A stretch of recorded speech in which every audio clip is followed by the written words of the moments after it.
This is Steve Bruce for the HR Daily Advisor.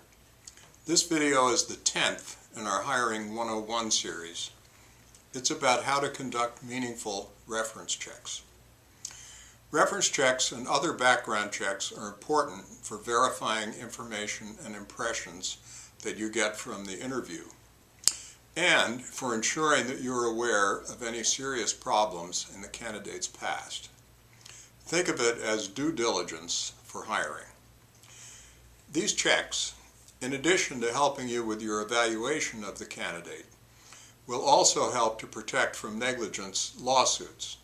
For example, if you hire without having performed a reasonable background check a new employee who commits a violent act, your organization might be deemed to have been negligent. With whom should you speak? It's best to speak with former supervisors or managers, going back 5 to 7 years. If this is not possible, try people who have left the organization or former colleagues. However, be aware that these references may be friends. At a minimum, you should do the following: verify basic employment information, dates, compensation, title, duties, reason for leaving. Verify degrees and any credentials required for the position.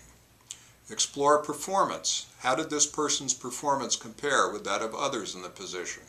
What are the person's strengths and weaknesses? What was the most important contribution? Would you recommend the person for the position I have described? Ask directly about problems. Are you aware of any problems with drugs, alcohol, sexual harassment, or violence? Would you rehire this person? What if the former employer will only give name, rank, and serial number? That's a problem. Many organizations, as a matter of policy, do not allow managers to give references beyond verifying the former employee's title, work dates, and salary. Fortunately, however, most managers would like to lend a hand to former employees whom they liked. So it is not impossible to break through the policy and get a reference. Here are some suggestions. Have the candidate contact former supervisors and managers and alert them that you will be calling. Ask for their cooperation. Get the candidate to sign a release and fax it to the person from whom you want a reference. Explain to the former manager that you are asking for information about how to manage the person in the future. You are not seeking information on past performance. That way, it's not technically a reference check.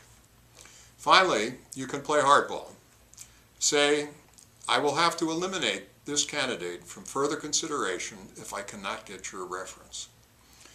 You're likely to hear one of two things. Either that would be a terrible mistake, or do what you have to do. Alternatively, you could leave a message. If I do not hear from you, I will assume that there were problems.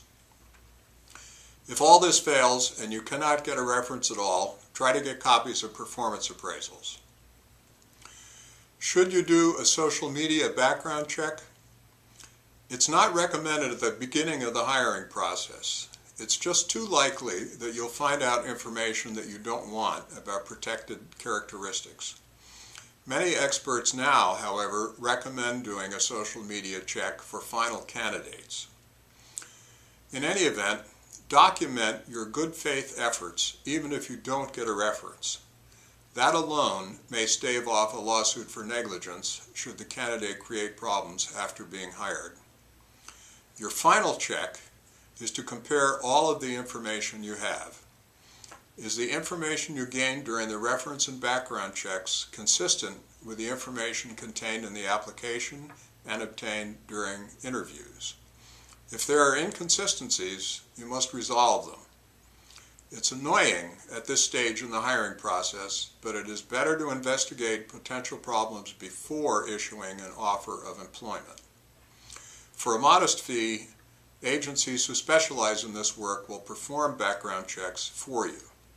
These checks may include criminal records, motor vehicle, credit, social security number, and others. The nature of the position dictates the extent to which you should engage in these checks.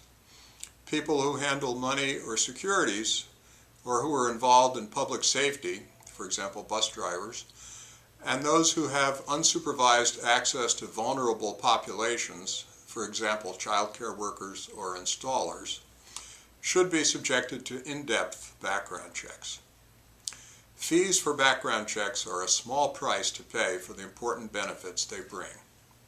Again, the act of performing the checks is an indication that you made a good faith effort to check the applicant's background.